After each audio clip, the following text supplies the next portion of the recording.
We're right. Hello, knockouts. Tanya TKO here. And I feel so bad because I don't have my music and all that other stuff set up, like I did. But as you see, I am still not unpacked, and classes started today. So I really don't know what is going to happen. I've been feeling a lot of anxiety and stuff like that. And I can't wait to kind of connect with my therapist this week because I need one of the things that I'm learning in school, or I learned last semester, is that when we're in a state of overwhelm, the thinking brain shuts off. As a matter of fact, the prefrontal cortex lifts up, and the monkey mind, the smaller brain, the amygdala, the all of the things on the inside gets exposed, and then we're operating from that place in there. And so I'm starting to feel a little overwhelmed, not as much as I was before when I was not doing well and going to school. So now it's a little bit better. I've actually also separated myself from my phone. So my attention span is a little bit better. I'm able to read things for longer. And so that also decreases my overwhelm because I am now able to, what do you call this? Find the answers to things because I'm able to read for longer. And so I encourage everyone to take some time to make sure that you are getting social media cleanses, telephone cleanses, so that you are able to keep your brain sharp. I see that people have already started to come in. Oh, is the POTUS on right now? I don't even know what's going on because so today we're going to be talking about the many mishaps that I went through to find the right therapist for me. I'm going to read a comment that I got from one of my knockouts, and then I'm going to tell you all about my story. I see Coconut is saying red looks good on you. Yes, red is my favorite color. If you ever look around, you'll see a lot of dark pinks and reds. Like you see my red suitcase there. You see my water bottle is red. Red is my favorite color, and that's the color that I would wear the most. But I do broadcasts wearing black because I don't like for my clothes and what it is that I'm wearing to distract from the message of what it is that I'm talking about. So that's why you see even see my watches a red band. So that is my color, but I wear a uniform because I want the message to be at the forefront, not what it is that I'm wearing. So I appreciate that, and let's continue forward with the message. Let me read this. I need to share a screen. Um,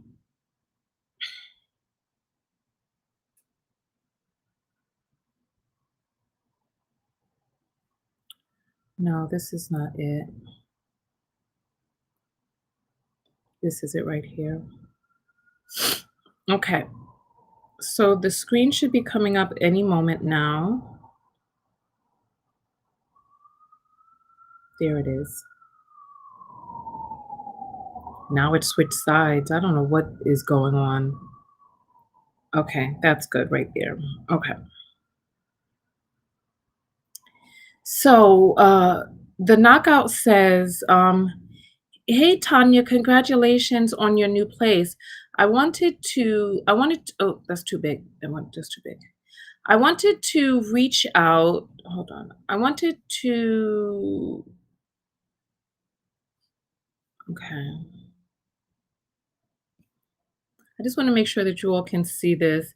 It's a little small on your screen. I don't have the ability to make it larger because I don't have the same controls that I had before. So please just bear with me. Hey, Daily Affirmations, throw up your city when you get in here. I see a Perry Life is in the house.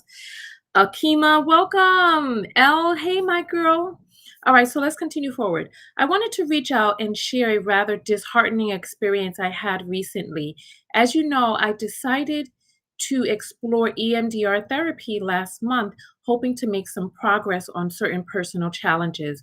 Unfortunately, my initial foray into it left me feeling quite discouraged due to an incredibly unhelpful encounter with the therapist I was assigned. Our first, and as it turned out, only session was conducted remotely via Zoom. From from the outset, the interaction felt incredibly one-sided and lacking in genuine engagement. Text notification squad is coming in now, so when you get in here, throw up your 10 tens. The interaction felt incredibly one sided and lacking in genuine engagement. Instead of fostering an environment of trust or delving into the reasons I was seeking therapy, the therapist offered very little in terms of verbal contribution.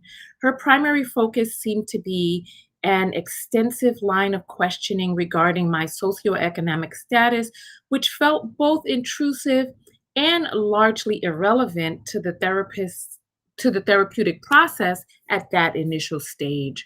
Her overall demeanor struck me as distinctly indifferent, bordering on annoyed, which certainly did not inspire confidence or comfort. Welcome in. We got Georgia in the house, West Palm Beach, Cleveland, Long Island, Strong Island. Welcome in, everyone. Throw up your city. I want to see how far and wide the show is going today, especially without all of my equipment and everything. I really need the comments because I'm not able to see them on the screen. So, well, I'm not able to see them on the actual video. I'm able to see them on the side. All right. So, to the therapeutic process at that initial stage, her overall demeanor struck me as distinctly indifferent, bordering on annoyed, which certainly did not inspire confidence or comfort. Wow, we got Jonah in the house. All right. We got Robert. We got North Kakalaki. We got Akron, Ohio. Stockbridge. Where's Stockbridge? We got North Carolina. We got Sacramento. All right.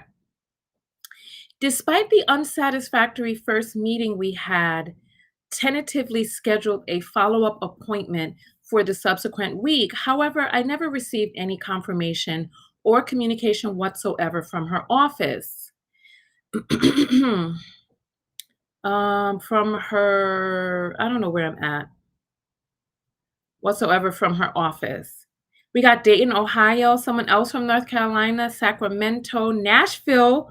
Ooh, I love me some Nashville. Jacksonville, Florida, Stockbridge, Georgia. Oh, interesting. Okay. Keep throwing those up. I don't know what. Oh, you mean to finish the Miss Davis story, Jonah? You're so silly. All right. Initial impressions. Okay. The complete lack of professionalism simply solidified my initial impression that there was no real interest in providing me with meaningful therapeutic support. Honestly, Tanya, the whole experience has left me feeling utterly deflated and profoundly hesitant about seeking out another therapist anytime soon. It's incredibly frustrating to invest that emotional energy and hope into a process only to be met with such disregard and unresponsive professional. I truly feel like I'm back at square one and perhaps even more reluctant to try again. I'm going to press my applause button. People, throw up your hands for this young woman for being so courageous. I did write to her and I said, "Oh, LOL.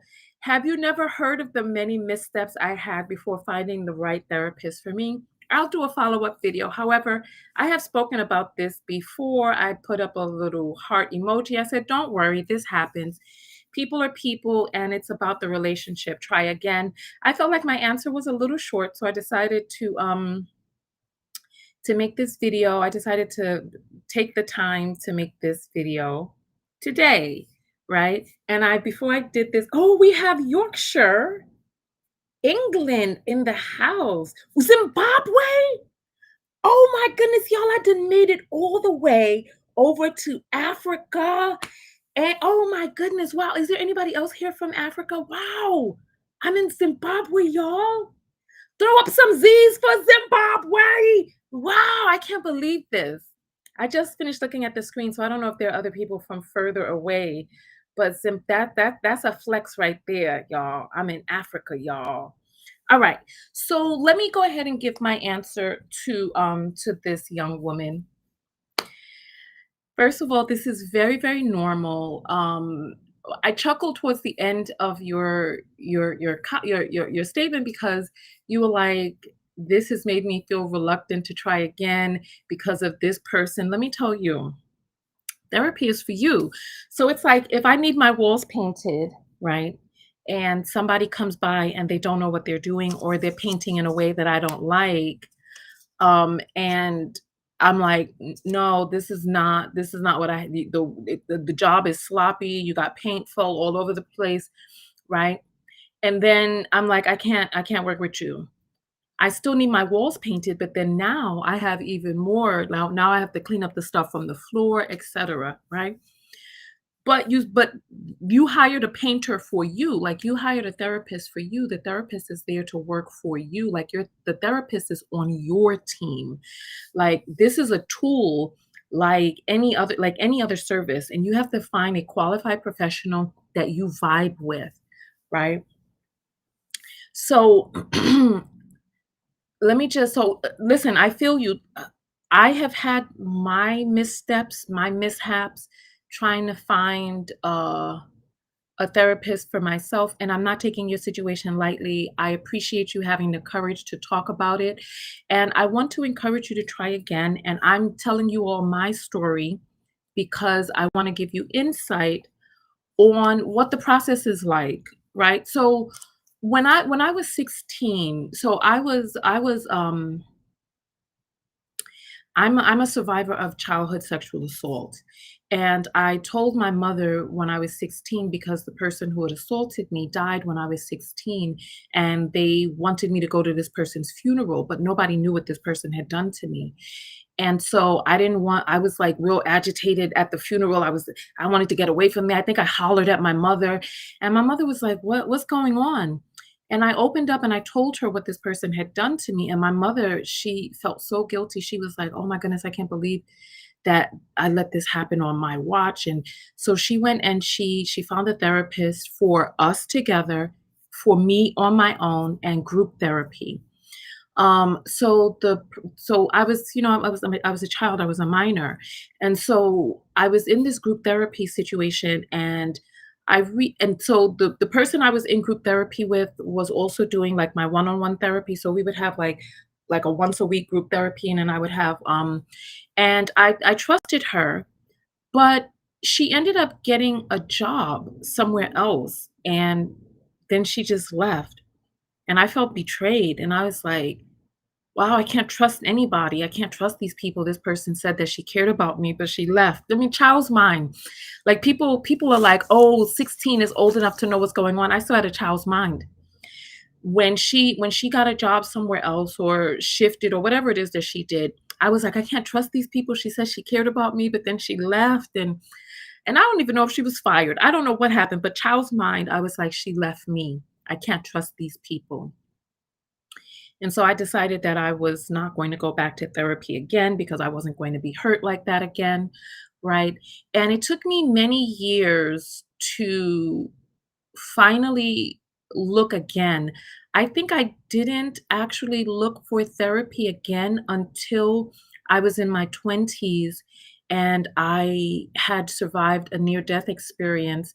And after my near death experience, I had survivor's guilt or something like that because I started thinking about ways that I could right the wrong. So, like, I had a near death experience. I made it onto the other side, and I was like, "Well, maybe I wasn't supposed to make it." And then I started thinking of ways that I could correct this quote unquote mistake. And when I started thinking about ways that I was going to take my life, I was like, "No." I was like, "I need to go get some help before I do something that cannot be undone." Because I started thinking about the ways I could do it, and then I found out later on in my training that that's when you're in an emergent state, when you start planning it, right? So you'll will always hear me when people say that they're, you know, eh, th- thinking about making an attempt. I'll always ask them if they've begun to plan, because that's when you know that you have to really kind of get on the phone with them and get them that help immediately. So, nonetheless, so I was able to find a person that was able to help me. And I actually found it's really amazing how the universe works. I went to this this salad shop in Manhattan, and there was a table that was free. It was like lunchtime in the whole place. Cause so I was going to go be an extra inside of the movies, right? Because New York, you can always be an extra. So I applied, and then afterwards I went to go have some lunch at a salad place, and there was a table that was free. And there was, like, this white woman at the table. She was older. She seemed so old to me, and she was in her 40s. Little did I know 40s is really not that old, but I was like, "Ugh, 40s? You still don't got yourself together?" But nonetheless, I was like, "Can I sit here?" I sat down at her table, and she was the person who recommended the therapist I actually ended up going with, right? I don't know what conversation we had gotten into, but we got into the conversation of, and white people are forever in therapy, so they talk about it openly and freely, right? So nonetheless, so y'all still with me? The chat is so quiet. I'm like, "Oh, I'm just talking."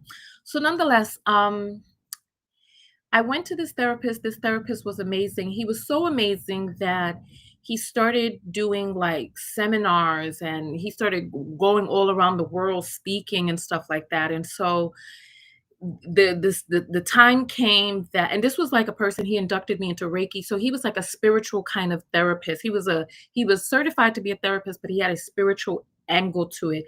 And we did Reiki together, we did all of this stuff. It was amazing, it was wonderful, and I got what it is that I needed, because I'm still here. I did not make any more attempts on my life, and I've been pretty good since then, right? And I went back to him again, um, when I was sexually assaulted. And I realized after the last time that I was sexually assaulted that I needed to do something differently inside of me. Like, I had to really come to terms with what was going on, right? And so I'm going to say this for the people who are going to watch this video afterwards, and they're going to have all types of things that they're going to say about what I should have done and could have done differently and all of that, right? I tell my story not because I need you to diagnose me, not because I need you to tell me what I should have done, not because I need you to sit there in judgment of me. I share my story so that you will have a real life inside view onto what it's really like. Like, I don't want to sit up here pretending as if Reiki, Reiki, it's a healing, it's like energy, like you pull up energy from source, and you're able to put your hands over people, and you can like feel the energy. It's very healing, it's very powerful to look it up. But nonetheless, so I tell my story because I want you all to be able to relate this to yourself.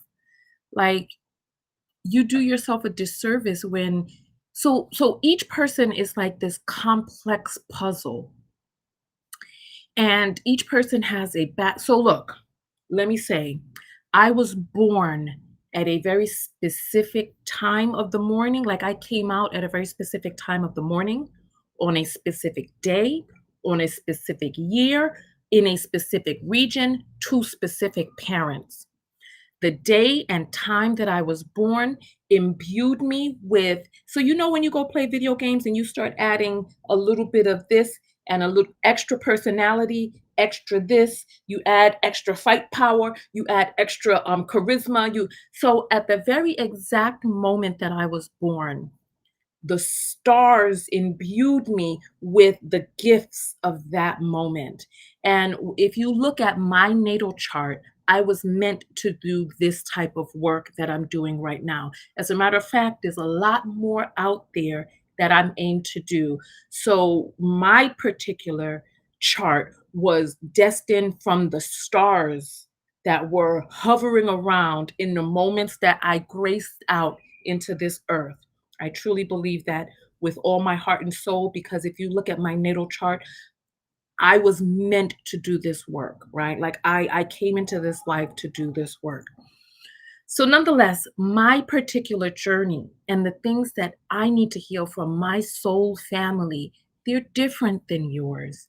And my journey, like what it is that, and so listen, I slept so, like, I woke up at my regular time. I did some stuff around, the apartment to try to get like my gym area fixed up. I'm selling some things, so I'll probably be listing those out because I just don't have enough space here. And then I slept today. I slept. And I really needed that really healing sleep. One of the things that I'm also working on now is just kind of regulating my nervous system, right? Because my roommate comes out of her door and it triggers me because I remember, and because I know from the last situation that I was in,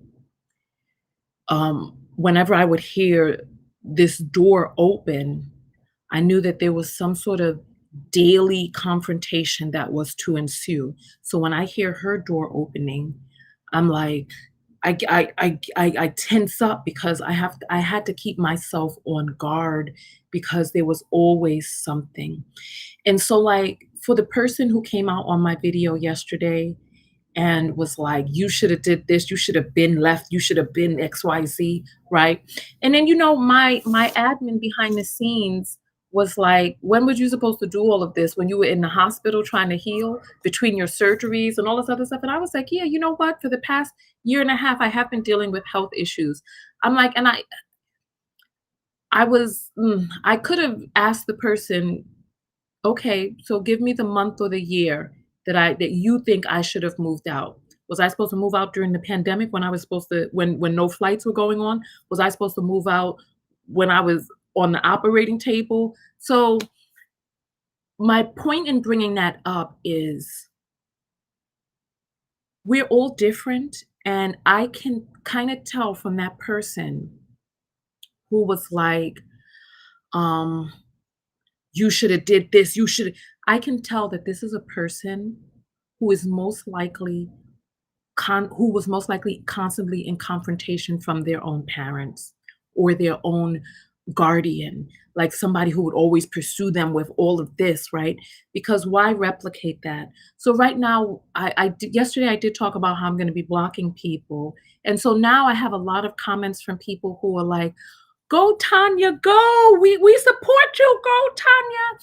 And I woke up this morning and I was like, I don't need every comment to be, a pat on the back. But I'm like, I'll take it. All right. Where it is that I am right now, emotionally, psychologically, I'll take it. Because we have so much negativity out there right now that it's so easy for people to be like this. Hey, yeah, yeah, yeah, you should have this, you should have that, blah, blah, blah, blah, blah," right? And I'm like, okay, thank you. Who's it? Found a therapist. There's so much of this out there, right? Yeah, yeah, you should have did this, this, right? There's so much negativity online. The US is falling. I don't know if or it's stumbling.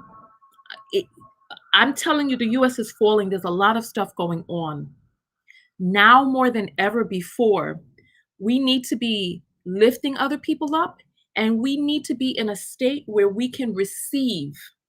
So, like how this morning I woke up and I was like, all these people are now like, "Oh, yay, go Tanya," right? I need that. Yeah, I need it. I need it right now, and I'll take it. I'll take all of it. Yes, yes. Good job, Tanya. I need it because far too often there's too much of this in our lives coming from here, from there. And if we have just all of this all over the place, it's like, when do we ever get respite? This is why so many of us are so hard on ourselves because let me tell you something that came into my mind, right? And then I'm going to get into the list because more and more people are coming in, right? When I hear my roommate's door opening and I get triggered like that, and I've been here for like 2 days now, 2 or 3 days. I think this is the third day. There's a part of me that's like, oh, this is the way that it's supposed to be. There's supposed to be a confrontation whenever you hear a door open. So then instead of me sitting here, getting, startled every single time, there was a part of me in the non rational part of my mind that was like, thinking maybe I should be the one to beat her to the punch so that when I hear her door open, I go out there and I start, telling her. And I'm like, what the hell are you talking about, Tanya? I'm like, stop that shit. I don't want none of that. And so part of the reason that I bring that up is because one of the things that I have found in people who are like, oh, I was raised with a narcissistic parent, right? And so I want everybody out there who was raised in a home with narcissism, a person with mental health issues, or a person who was abusing you, I want you to be very careful because now that this overwhelming, impending force is out of your life, I don't want you to be the one that now creates that dynamic in other relationships because that has now become normal for you. Do you understand what I'm saying? If you understand what I'm saying, please throw up the number one. Because if this is what is normal, then you'll start recreating that. You'll turn from the abused to the abuser because that same constant dynamic of abuse has to continue, right? So let me go ahead and read the 10 ways. All right, the 10 mishaps that I've had, right? So when I first got started looking for a therapist, okay, I see the ones are coming in, so you all understand what it is that I'm saying. I'm glad to hear that, right? Thank you, thank you, thank you, thank you. So paired together saying we understand perfectly. One True Poetic has up a one. K Stupendous, Tanika, Robert. I see a lot of ones coming up. Okay. So when I first got started, I was looking for a black female therapist who has a PhD because I'm like, you know what, I want the best. I want somebody who knows what it is that they're doing, right? And so this was during the pandemic and everything was crazy at that time. I was able to get a black female therapist on the line and I was interviewing her and I didn't really know what questions to ask, right? Because remember this was before I started going to school, grad school myself. I didn't know what questions to ask. I asked her, just some typical basic questions and I was like, "Oh, what type of credentials do you have?" I asked her where did she go to school, right? And I asked her what I asked her um something about her qualifications, like just trying to see the caliber of the school that she went to. And I think that she was a little offended and then she didn't take my calls anymore, right? And that was fine. Then I got on the phone with another black female therapist with a PhD. And so, they'll do like the initial intake to see if they're the right person for you. And I told her, I'm looking for a person who can help me, work through the things that I'm going through. I was like, I needed help with something, right? Because this is when I realized that I was replicating the same types of patterns in my relationship, my romantic relationships. And I was like, I really want to be able to figure out these patterns. And she was like, well, how am I supposed to know? And I was like, oh, well, I really didn't know what to. I was like, well, I figured that we would. And she was like, she was busy. And I was like, oh, so then that was a no go. So that's number three. Number Well, that's she's number one on my list, right? Number two, there was a person, she had a black name and everything. She sounded so amazing. And we had a really great intake. And I wanted her to be my therapist, but she was busy, right? So I had to try to find someone else. So number three, I ended up getting a black female therapist who she looked Indian. So I was like, I don't know what people are considering black anymore, but whatever. She looked Indian and she kept like at first things were all right.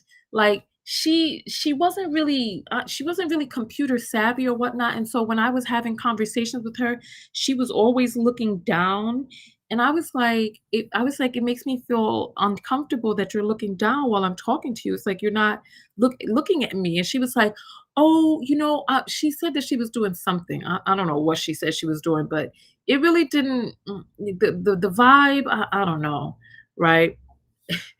So we continued because this was like the only black female PhD therapist that the company had. So this was the only one that I could really go with. And she after a few months or after a few weeks, however long it was, she started telling me, asking me if I was a believer, right? And I was like, "What?" I didn't really understand what she was saying, but after a few weeks of therapy, she started trying to tell me that Jesus was the answer, and it always came back to Jesus with her. And so it was like, so I didn't feel safe talking to her because any issue that I had, she was always going back to how Jesus could fix it and Jesus would be the answer, etc. So I was like, I had to switch from her. I did. Even though she was a black female therapist, I just had to switch from her. So then I ended up getting a white female therapist, and she was Team Tanya, right? She was Team Tanya all the way. And so she was like, "Oh," so like by this time I was already in school. So when they do the intake, I told her, I'm a life coach, I'm in school for psychology, et cetera, et cetera. And she was Team Tanya. So when I would bring up an issue, she would be like, "Oh, you don't need any help with that. You know what to do. You know all of this already." And so then it made me feel like I had to perform as if I didn't have the issues that I truly have because her expectation was that, "Oh, you got this." So then when I would bring up issues to her, she would so Team Tanya that it was always somebody else's fault. Always somebody else was doing something wrong, not me, right? And so when I would bring up issues, "Oh, everybody else is crazy. You're good. You know this already. You got this." And I'm like, "I'm in therapy because I don't have this. I need help." But I felt in that situation, she was so consumed with her projection of me that I didn't have the ability to be fallible, to be vulnerable in that relationship. So I had to switch from her. And then I got another white female therapist, and she was always like, "Yeah, yeah, I found the way that she was saying, "Yeah," I found it very annoying. But, she was a great listener and she was very professional. And I worked with her for a little while. She was very precise. And then eventually she ended up leaving the company. And it reminded me of that situation I went through when I was 16, where the person left the company. But at this moment, I was like, I really can't take it personally because I'm here for me. I got to do what's right for me.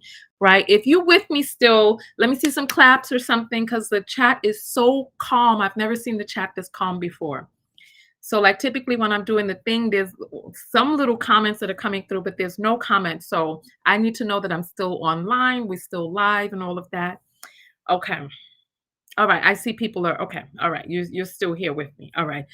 She would be like, "Yeah, uh-huh, yeah, yeah." And she would be like, "It sounds like," and she would repeat back to me what it is that I said. And I don't like that method, but I stayed with her for a little while until she left the company. And then I ended up getting a black female therapist again, right? And this black female therapist, she was late on our first day of the meeting. She was late. She said she had some computer difficulties or something like that. And by the time she got into the session, because I was like calling the company and stuff, by the time she got into the session, there really wasn't enough time. And then she had another session afterwards. So then she was like, "Oh, we'll reschedule." So then we rescheduled for the next week. And then there was some more issue. Like, I don't think she showed up the next week, but I was like, she's a black female therapist. I really wanted a black female therapist. And then, like, we started therapy. I probably gave her 2.5 sessions. And then she was giving me advice, y'all. And I was like, I kept stopping her. I was like, "No, no, no, no, no, no, no, no," because I did not want advice. I'm not coming to therapy for advice. Like, I'm coming to therapy to help myself find a solution to work through psychological issues, not to sit up there having somebody tell me what I should be doing. That's not why I was coming to therapy. I feel like I need to lift my screen up. I'm gonna put it on my eating thing and see if this lifts. Oh, then things start falling. Goodness. Okay. All right. Then she was giving me advice, and I was like, I was like, I'm really not feeling that. I was like, I was like, I don't need advice. I was like, please don't do that. And she was like, well, listen, that's the way that I do it. That's my method. Because I had an honest conversation with her about how I was not feeling it, and I was like, I just really couldn't get with it. And she was like, she was like, "That's my method." And I was like, "Well, I just can't do this." And then I changed to another therapist. And then I got an Asian woman and she was great. And as an Asian woman, she understood diversity. She understood the things that I was telling her about like racial nuance stuff. She did all of this, and she was with me in it, and I really enjoyed her. She was amazing. Like, I really loved this therapist. She helped me work through some things. She was a great listener, and she offered wonderful insight, right? Because the last thing I want is somebody to be Teen Tanya. She also knew how to interrupt me, because you all see that so I know that we have comments here, right? But if you really think about what it is that I'm doing, I'm talking nonstop, and I'm talking nonstop in such a way that it's still entertaining, it's engaging and all of that. So I have the ability to talk for an hour and a half straight with no interruptions, no input from anybody else. I have that ability. I can do it, right? I need a person who has the ability to be able to stop me and be like, let's get back to the question, or we have only a few minutes left, or I want to honor your time. So XYZ, right? So she had a great ability to be able to do that because every therapist can't. And so she ended up getting pregnant. And then after she got pregnant, she went on to maternity leave. And after she went on maternity leave, I tried to book back with her again, but she was different. Like, she had mommy brain. Like, after you have a baby, there's this thing called mommy brain. If you know what mommy brain is, throw up a 2, right? Um, so she had mommy brain. She just wasn't really on point like she was before. And then also when she was pregnant, I didn't really want to curse and stuff because I didn't want the baby to hear the curse words and all of that. But then after she came back off of maternity leave, she had mommy brain, and it really just wasn't the same, right? Like, she was on maternity leave for quite some time. I had already seen another therapist and then came back to her. Okay, so you all know what mommy brain is. Okay, okay. So the tools are coming in. All right, so Annie knows mommy brain. Nicole, okay, Stevie, Andrian, Kay. How Kay stupid? How you know what mommy brain is, Kay? All right, I'm going. All right, so then that was the Asian woman was try number 7. So then you all remember after the election, I had a life coach. She was a white woman in Texas. And after the election, when I was distraught, she was just fine. And when I would talk about Trump and the administration, she would be like, so then I really couldn't trust her. And I told her that I felt like she voted for Trump. And I just really couldn't have somebody that close to me who put a person like that in the White House. I'm like, you really can't care about me. And you would, and she was like, I'm just not into politics. But she was an amazing life coach. And it really hurt to break up with her because she was a gardener as well. And she even mailed me seeds. And we had a wonderful relationship. I really liked her. But I thought she voted for Trump, and I just couldn't trust her with being that close to me anymore. So she was number 8. Number 9, I had a Black woman who was a ballerina, right? And she was a ballerina, and she had gotten into therapy, and she helped people with sports mindset, because there's a mindset that you have to have when you're doing sports and dance, et cetera, right? Kay, you've been engaged twice? Wait. Oh, I don't know what's going on. So nonetheless, right, she opened me up, like, got me real open right before the end of the session. And so I'm dysregulated, and then the session is ending, and then she has another session afterwards. And, she tried to do like a little breathing exercise with me to kind of get me back regulated, but it didn't work.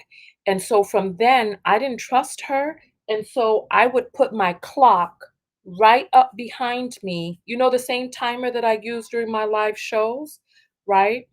And Jackie's like, "How many years have you been going to a therapist?"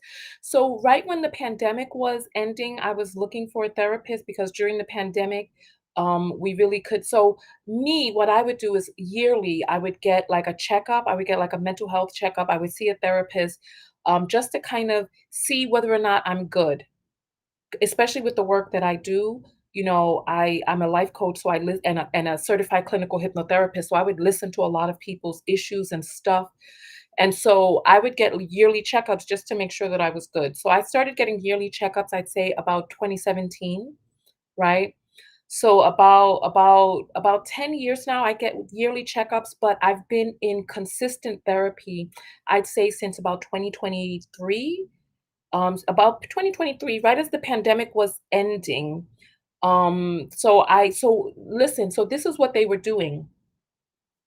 Insurance companies, in order to save, they will put you into therapy that is like life coaching. So they're doing CBT with you, and you can only be with them for like 90 days. You can only do 3 month to 12-week stints. And then, so 12 weeks, I believe 16 weeks is the most. And then you have to be out of therapy for at least 90 days in order to come back in. So I did a few of those stints at like 3 or 4 months each. And it just wasn't really, it didn't give me what it is that I needed. So I needed to go back. So I've been doing EMDR for a little less than a year now, and it has been transformative to me. All of the other therapies that I've ever done in the past have had nothing on EMDR. EMDR is exposure therapy with bilateral stimulation, and it has changed my life. EMDR is part of the reason I was able to move out of my last place. EMDR is part of the reason that I was able to get over the last relationship that I was in. EMDR is what has helped me be able to release weight, to work out, to love myself on a newer, deeper level, because self-love has layers, and there's levels to it. And so I've gotten to a deeper level of self-love, right? All right. So this ballerina, she got me open right before the end of therapy. So then I started putting a clock up, and she didn't like the clock. But I'm like, we need to stay on top of the time because I didn't feel like I could trust her anymore after she left me in that state towards the end of therapy. So I'm going to tell you all this, right? I look at my therapist as being a person who is on my team. And so when I go into therapy, I'm not there trying to be coy, like, what you want to know about me? No, I go all in and I start telling the truth because I want to roll up my sleeves and get to the bottom of what's going on with me. I want to find healing. I want my life to feel good, right? So, the ballerina, she actually dumped me. So I started kind of interviewing other therapists, like, because I kind of had a sense that she wasn't going to be the right one for me. And when she found out that I was interviewing other therapists, she broke up with me. She was like, "I don't feel that I'm the right therapist for you, blah, blah, blah." She didn't like the clock. When I started, she like really didn't like the clock. And I was like, but, it's like we need to stay on top of the time, and I didn't trust her, so that wasn't really gonna go where it needed to go, right? So someone is saying, "I thought EMDR is just tapping on the face, or am I missing something?" So, EFT, emotional freedom technique, I believe it's called, is where you do the tapping on pressure points, right? But I also heard that there's a version of EMDR where if you cannot look at the ball that's going across the screen, or if you can't look at your therapist's finger for whatever reason, that you can tap on yourself on either side. But it's not like the emotional freedom technique where you're like, I'm a great person, I can do wonderful things, I have it all inside of me, I am amazing, I do great things, I do it. So EFT is something completely different, and I've done EFT, and it was actually pretty helpful. Like when I went on my healing journey in 2022, I did a whole bunch of different therapies and modalities. I did shamanic breathing, I did EFT, I did hypnotherapy, I did massage therapy, I did colon colon hydrotherapy, I did a water fast, a juice fast, I did all different types of stuff. I did what do you call this, tai chi, where you do all of that, you and all of this stuff you doing outside in the grass and you bouncing up and down. I did everything. I did sound bath therapies with didgeridoos. I did sound bath therapies with sound bowls. I did heated therapies. I did O3 therapy. I did any and everything. Just go back through my Instagram, I took a whole bunch of pictures, right? Who is it says tapping is a core component of EMDR? Not in the EMDR that I do, but you know, I've heard that there's different types of EMDR out there where you can tap on either side of you, but you just need the bilateral stimulation. You need the bilateral stimulation, so both sides, so that your brain can release that trauma from its crevices. So then we get to the therapist that I have now, who is a Black woman, and when I first had my first intake interview with her, I was like, "Oh," because she thinks she's always right. She thinks she's always right, but she's thorough, she's professional, she's on time, and she keeps time. She also keeps me on time, and she values my time. She guides the conversation. And if she knows that, so there's two different components. Like sometimes we'll do talk therapy, but then I like to do the EMDR because that's what helps release the trauma. And so if we're doing the talk therapy for long enough and it's kind of whittling down, she's like, "How are you feeling about jumping into EMDR?" She doesn't let me filibuster, right? So she keeps time, she's professional, she offers insight, not advice.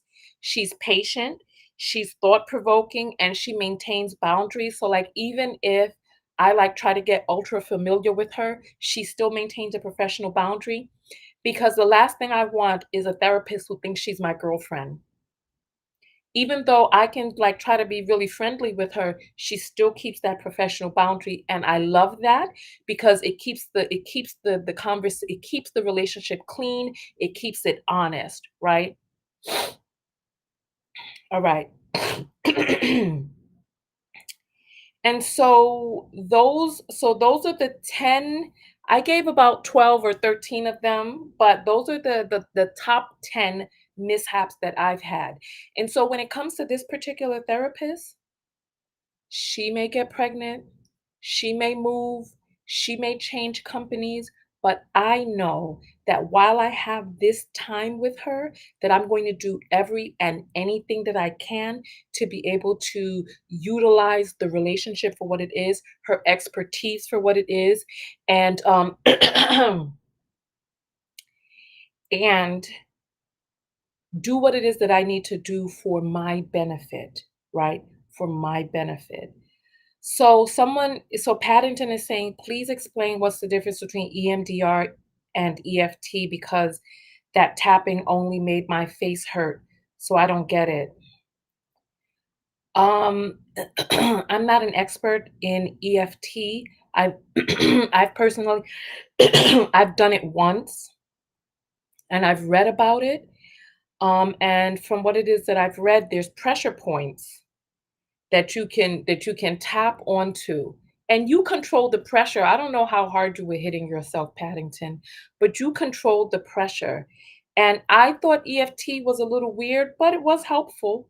I tried it. It did what it needed to do for the time that it did it. I did it once with a practitioner, and I didn't feel the need to continue doing it again. So you have to kind of figure out Who are you? What type of person do you want and will feel safe with? You have to kind of write down write your intention, right? What type of therapist do I want? Do I want a person who listens, who affirms, who sets boundaries, who is very familiar with me? Do I want a therapist who gives advice? Because apparently, that one therapist I had, that's working for her. She wasn't the right person for me, but that works for her in the whatever it is else that she's doing, right? So, what will make you feel safe? Write it all out. What makes me feel safe is a person who honors and values my time, who does not give me advice but offer insight, who is on time, who is professional, who keeps their personal stuff out of it. Like, I don't want to hear about your personal life. I don't need you to I don't want that in my sessions, right? Um, I personally don't want that. I know that for me, I know when I'm doing my coaching, I will come up with a story of mine that I feel relates. I do that in my videos. I do that when I'm talking to people, right? I can take that, but sparingly. I don't want that in every session. And also, I don't want to know too much about my therapist personally because I want us to have a one-way relationship. I don't want a two-way relationship with my therapist. I want her to be there to serve the purpose of serving me. I don't want to be offering because I my default is to offer help. My default is as a coach. So I don't want my therapist presenting me with what's going wrong in her life because now we're taking away from what it is that I've come there to get, and now we're looking at what it is that you need from me, and I'm the one paying you for your expertise. So I want a person who can maintain professional boundaries. That is what makes me feel safe. So Paddington is saying, I thought EMDR is for PTSD. So far, I only had CBT.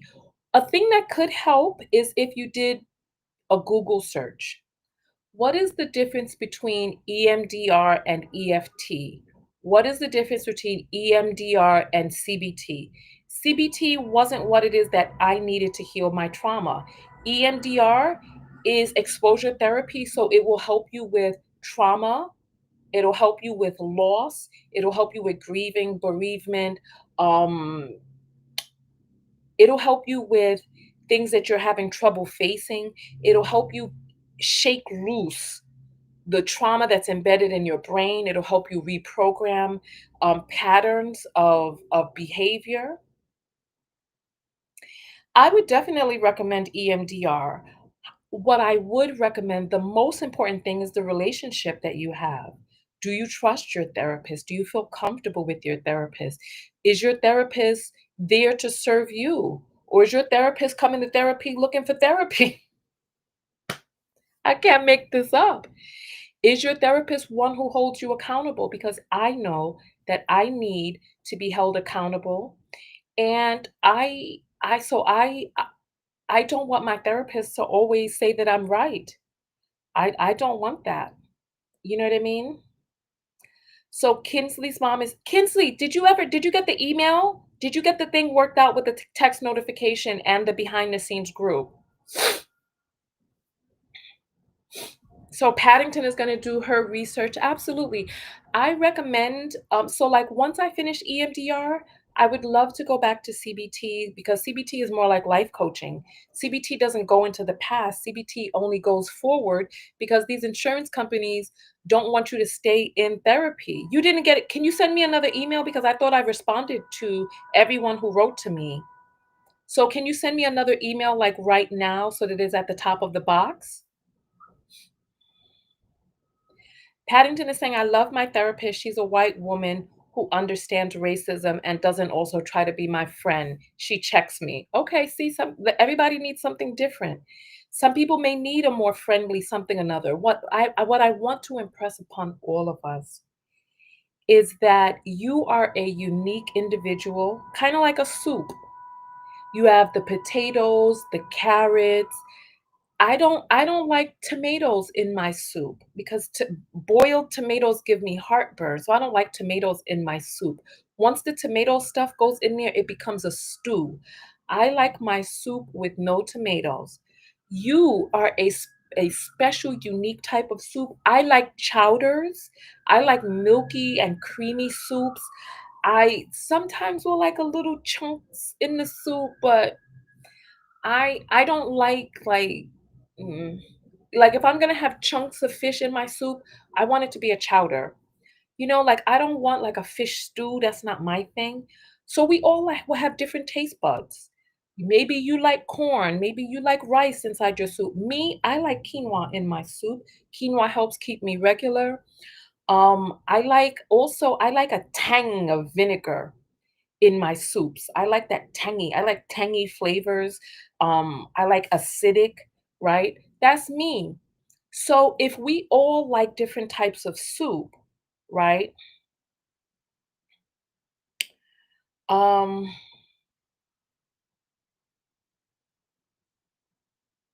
So Paddington is opening up inside the comments about the story of the woman who lost her daughter after being in a relationship with a cheater. Absolutely. This is why I recommend EMDR for everyone, because if you have things that you are continuing to do over and over and over again, I want you to get to the bottom of it. And CBT is not going to help you get to the bottom of it. You need to go into the past. You need to kind of unearth the things that are embedded in there that created the patterns in the first place, right? Okay, you sent the email. Hold on. Let me go and look right now so I can make sure that I get this taken care of because I want you to be able to benefit from the behind the scenes community. Y'all, I got my invoice for this semester and I'm not happy. I'm not happy, y'all.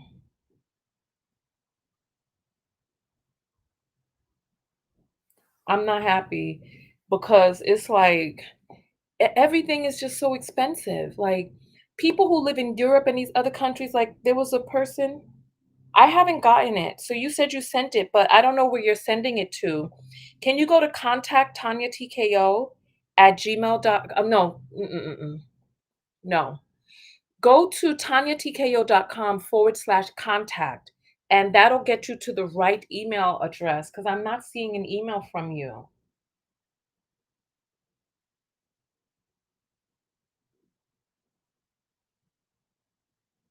I'm not seeing an email.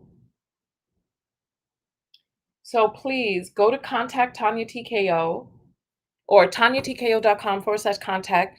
L put the link above and I will get that taken care of for you today. Okay. I'm going to stay here until I get the email from you. So make sure that you do it right now. Right. Invoices. And the thing about it is what I was expecting and what it is that I saw are two very different things.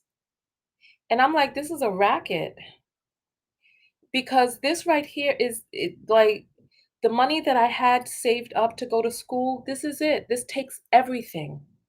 I've invested a tremendous sum in this endeavor. And now I'm looking into grad school or PhD program or PsyD program. I'm tapped. And I'm very upset by this because I'm like, this just, ugh, very upsetting because it's like, it seems like they made a way to just make it high.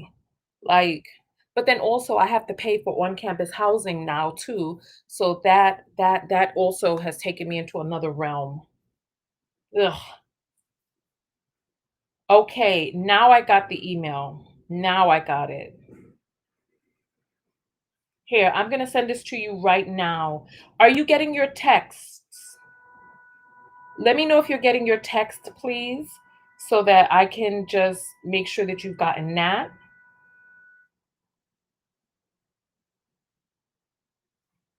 I'm responding to the email right now. I just sent it to you. That's why I'm scared to go again after my bachelor's. I would love to go back.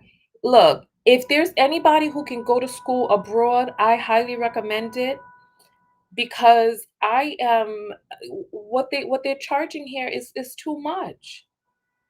Like when I tell you that it's too much, I just want you to just Google how much does a semester cost at an Ivy League school, Ivy League graduate school?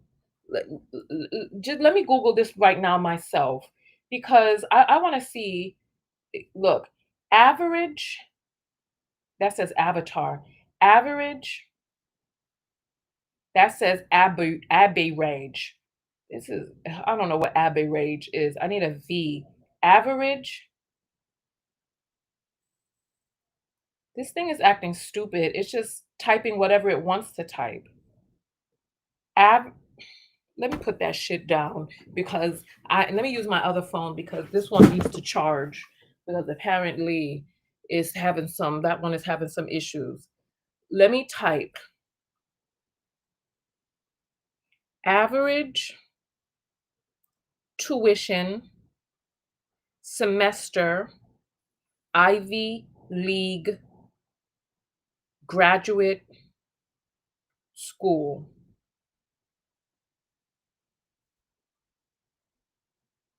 Okay.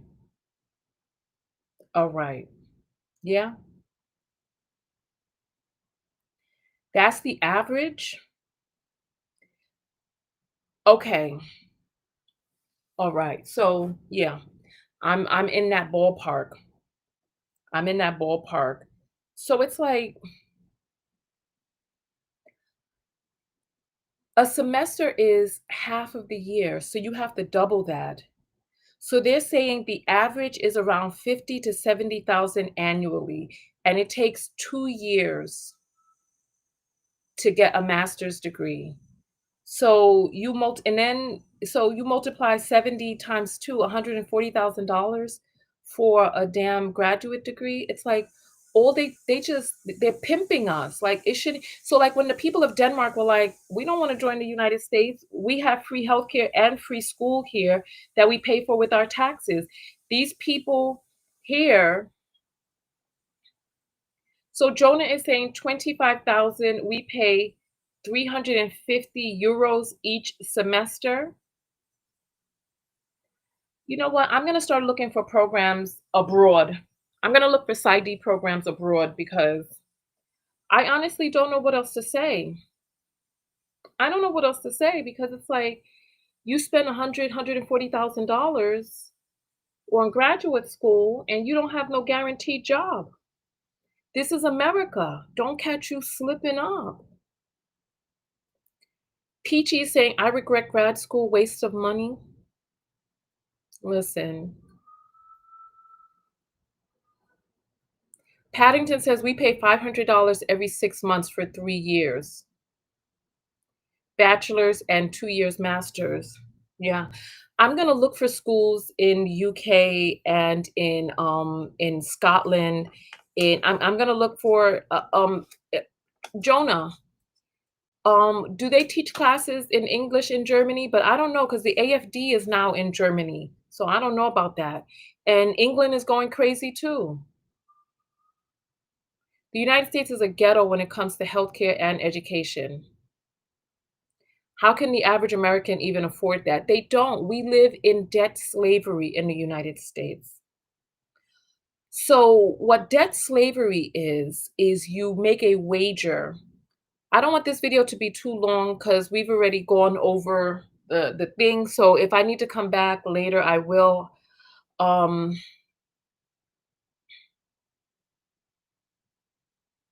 International schools abroad are probably more expensive than local schools in the local language. This is part of the reason that I want to go to an English speaking country. So nonetheless, we're in debt slavery in the United States where you have to take out loans for your house, loans for your car, loans for your school. You had to take out loans for your children's school. It costs $25,000 to send your child to school now. 25 grand. And and they're not even so they took the idea from the Black Panther Party for self-defense. They took the idea of free school breakfast from the Black Panther Party, pissed all in the Black Panther Party school breakfast for the children, destroyed the Black Panther Party, took the idea for American kids, and then once the Black Panther Party was squashed, then now they've taken free lunch and free breakfast out of school. They got children in school who cannot afford the lunch in school, and they will not feed the children in the United States in school. If I'm lying, I'm frying. I would like landscape-wise, Ireland would be peaceful. Yes. So tons of English studies. I'm talking about classes. Can I get a degree in Germany in English?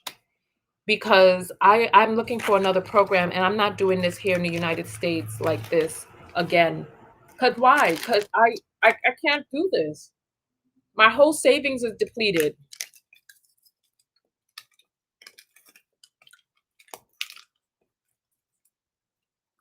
The AFD is not in the administration yet.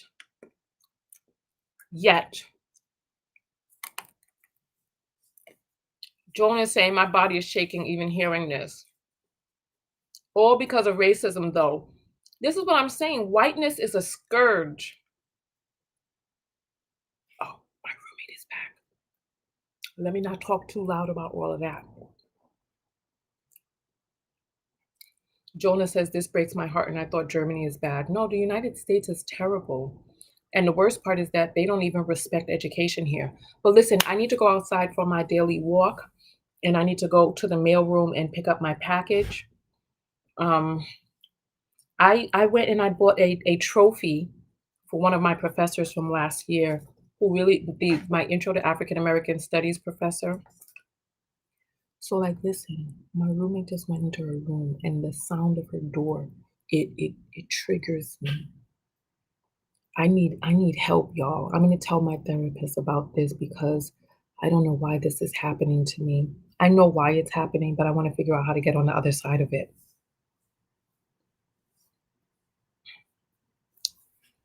Jonas says, absolutely. My friend from Nigeria finished 2 masters in Germany in English. Okay. I'm going to look for a PsyD program abroad. And I'm going to start selling all of my things now. So there will be some TKO earrings. There will be the lipstick palette, and there will be some vitamin E. I just have to get up off my ass and do these things. I just got to get up off my ass and do these things. All right. I will see you all in the next video. Go out there and love one another, right? Kinsley's mommy says, I haven't been able to get into therapy when I feel like I need it. You need it right now. I feel like I be talking on these videos for an hour and people still don't hear me. I don't understand this. Buy a little bell. What type of bell? What is the bell gonna do? For me to get up off my ass?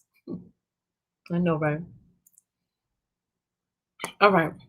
So listen, I will see you all in the next video, but I want to see some self-love lessons that you gathered from today's video. So type SLL.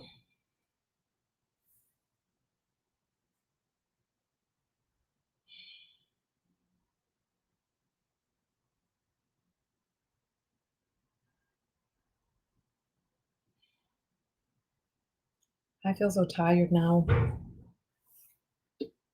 Type SLL and let's see these self-love lessons. Go ahead and like the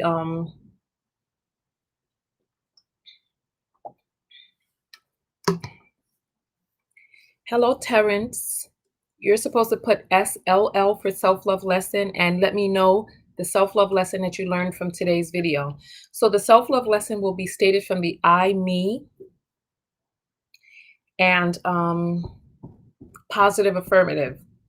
So in today's video, one of the things that I have learned about a deeper way to love myself is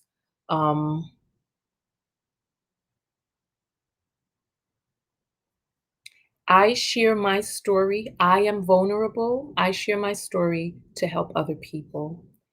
I share my story. My self-love lesson is about being comfortable with my story enough to share it to the world. SOL from D. Charles says, it's okay to put my mental health as a priority when it's called for. Kinsley's mommy self love lesson is take therapy seriously as it is an important tool for the healing of my soul. Wonderful. Wonderful. All right. So Terrence got on late and doesn't have a self love lesson. Paddington says self love lesson. I am prioritizing my well being and mental health now. Wonderful. Wonderful. Live Well says comfort is often a in the self love lesson has to be stated from the positive affirmative. So no negative words in it, just positive affirmative. So no words like don't, not, never. So instead of saying lack, let's talk about what is progress. So stretching myself beyond my comfort zones is progress. So let's talk about positive affirmative, okay? So L's self-love lesson is find the best way towards my healing. Mina says advocate for myself effectively when it comes to my mental health. So remember the I me. So we have to talk about ourselves, okay? So make it towards you, yourself. So say I me instead of you your. So make it relate to you, okay? My self love lesson is about having the courage to be comfortable with my story so that I share it freely for the benefit of myself and others. So the things that I shared are very vulnerable in this video, but I shared it because this is my truth. And I'm hoping that my truth will be able to help other people. So, my self love lesson is about being comfortable and firmly rooted, as well as setting up safe spaces. So, the amount of people that I've blocked over the past 2 days have kept the comments fresh. You see how it smells so fresh in here, right? Now that some people have been blocked. Mhm. So absolutely. Absolutely. All right. I will advocate for myself effectively when it comes to my mental health, says Mina. Wonderful. I wanted to press the button for the applause, but I don't have my setup yet. So I will see you all in the next video. I need to get to the mailroom before 5 o'clock so I can go grab my package because I bought an award for one of my professors. I bought him a crystal apple. This thing was so expensive. But I was like, you know what? When I was contemplating whether or not I would buy this crystal apple for him, because it was over $100 for this thing. And I was like, oh, I really only wanted to spend like $60. But then the charging thing from my laptop went out. And to get a new one was $100. And I spent that easily. So I said to myself, this professor who had such a tremendous impact on your life, who you know likes praise and really feels validated from words of affirmation, why would I be cheap with getting something for somebody who made a huge difference in my life versus buying a charger? So I went and I spent the $100+ on it, even though I really did not want to, but I did it because it's not about me. And then I knew if I had to, I would spend it easily on something else. So I was like, why not do it there? So Mary says, SLL, hearing the story helped me understand that I see mistakes in there. Mm, okay, that mistakes are part of learning and that growth comes from being patient with myself and others. Okay, I'll take it. I'll take it. Even though I want to take the word mistakes out of there, because are there really mistakes? You know, prioritizing my mental health is, I see the word non in there.